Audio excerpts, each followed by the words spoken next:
ये कहानी है एक ऐसे व्यक्ति की जो एक रात छुट्टी के दौरान ट्रेन में सफर कर रहा था, लेकिन उसे क्या पता था कि कहीं उसका ये सफर उसका आखिरी सफर न बन जाए।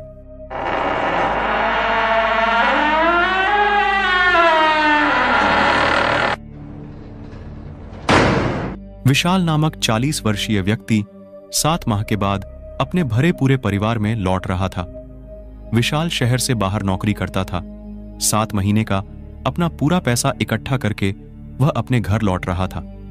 उसके परिवार में उसकी पत्नी थी और 2 बच्चे। विशाल रेलगाड़ी से अपने घर का सफर तय कर रहा था। रात काफी हो चुकी थी। ट्रेन में सवार सभी लोग अपनी अपनी बर्थ पर सो रहे थे, मगर विशाल की आंखों में नाम मात्र को नींद नहीं थी। इसका सबसे बड़ा कारण उसे घर जाने की खुशी थी। घर जाने की खुशी में विशाल को नींद नहीं आ रही थी। विशाल के अलावा एक व्यक्ति ऐसा और भी था जो सोया नहीं था। उसकी बर्थ के सामने वाली बर्थ पर ही वह व्यक्ति बैठा था। अपने सामने चुपचाप बैठे व्यक्ति को विशाल ने देखा तो जाना कि वह ड्रैकुला की कहानी पढ़ रहा था।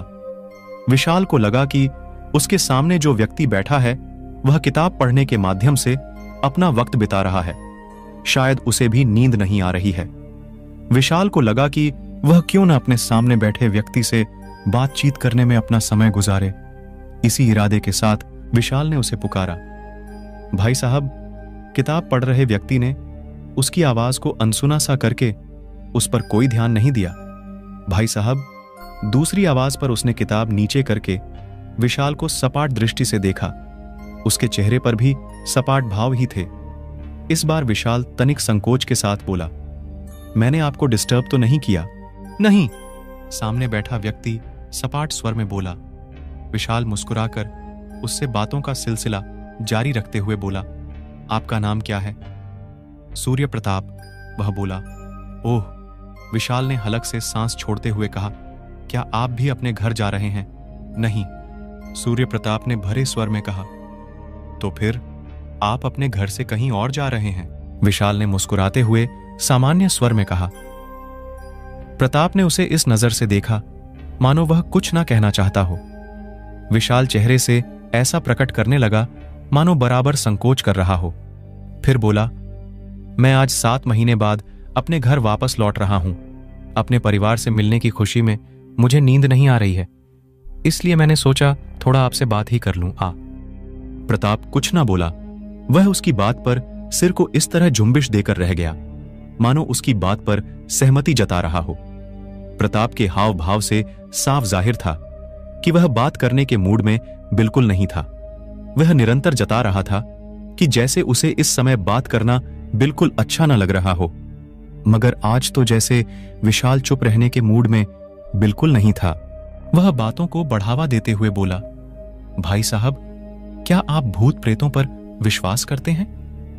हां, प्रताप अपने छोटे से उत्तर में बात को पूरा किया। मगर कैसे? विशाल बोला, क्या आपने कभी किसी भूत या प्रेत को अपनी आंखों से देखा है?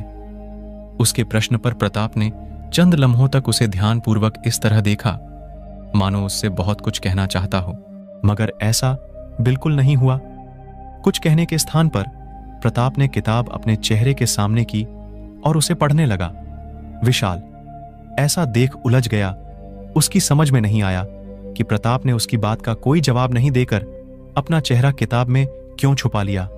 इस बार विशाल ने भरपूर संकोच भरे स्वर में कहा, आपने मेरी बात का कोई जवाब नहीं दिया भाई साहब। जवाब के रूप में प्रताप ने अपने चेहरे के आगे लगी किताब हटाई तो उसका बहुत ही भयंकर चेहरा विशाल के सामने आ गया।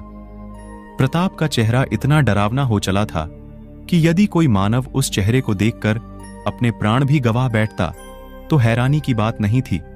उसका डरावना चेहरा देखते ही विशाल की आंखों में मानो दुनिया भर का खौफ सिमट आया था। उसके चेहरे पर हवाइयां उड़ने लगी थीं। विशाल की दोनों हथेलियां बर्थ से इस तरह सट गई थीं मानो उनके सहारे से वह उठकर खड़ा होना चाहता हो। उसकी पीठ पिछले भाग से सट गई थी। हद यह थी उसके खौफजदा रह जाने की कि वह सांस लेने में भी डर रहा था, या फिर यह कहा जाए कि सांसें खुद ही बाहर आते हुए भयभीत थीं। यहां तक कि उसकी आवाज भी नहीं निकल पा रही थी। विशाल जान गया था कि उसके सामने मौजूद प्रताप कोई मनुष्य नहीं बल्कि एक भूत है। विशाल बेबस रहकर अपने स्थान पर शिवाय बैठे रहने के कुछ ना कर सका। उसके सामने बैठा डरावना चेहरे व लंबे लंबे दांत वाला भूत ठहाके लगाकर बोला, अब तुम्हें विश्वास हो चला होगा कि आज के समय में भी भूत प्रेत जैसी चीजें मौजूद हैं। क्या तुम सचमुच भूत हो? विशाल ने भय से भरे स्वर में पूछा। अब भी तुझे यकीन नहीं आया मूर्ख? कोई बात नहीं, मैं जब तेरा खून पीऊंगा तब तुझे यकीन आ जाएगा। नहीं नहीं, मुझे मत मारो। मेरे 2 बच्चे और मेरी पत्नी घर पर मेरे आने की प्रतीक्षा कर रहे हैं।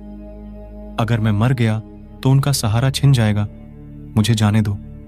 कहते हुए विशाल अपने स्थान से सरकने लगा। वह भूत उसे देखकर मुस्कुराता रहा। विशाल भागने के चक्कर में अपने स्थान से फुर्ती के साथ उठा और दौड़ पड़ा। उसी समय भूत ने अपने स्थान पर बैठे रहकर ही दाहिना हाथ उठाया। उसका हाथ लंबा हो गया। वहीं बैठे रहकर उसने भाग रहे विशाल की गर्दन पकड़ ली और उसे अपनी तरफ घसीट लिया। विशाल चिल्लाया, बचाओ बचाओ। उसकी पुकार सुन रेल में सवार सभी यात्री उसके पास चले आए। विशाल ने देखा कि उसके पास आए सभी यात्रियों के चेहरे भी बहुत डरावने हो चले हैं। अब उसे यह समझने में ज्यादा वक्त न लगाकर ट्रेन में सवार सभी यात्री भूत हैं। पूरी रेलगाड़ी भूतों से भरी थी। आहिस्ता आहिस्ता विशाल को चारों ओर से भूतों ने घेर लिया। इस चक्रव्यूह में फंसने के बाद विशाल का हार्ट अटैक आ गया। फिर जैसे तैसे विशाल अस्पताल पहुंचा। आज भी विशाल ये खौफनाक घटना को सोचकर कांप जाता है। तो दोस्तों, इस कहानी के बारे में अपनी राय दें। और भी ऐसी डरावनी वीडियो देखने के लिए चैनल को सब्सक्राइब करके वीडियो को लाइक और शेयर जरूर कर ले। तो मिलते अब एक और नई कहानी के साथ। तब तक के लिए goodbye. Thanks for watching.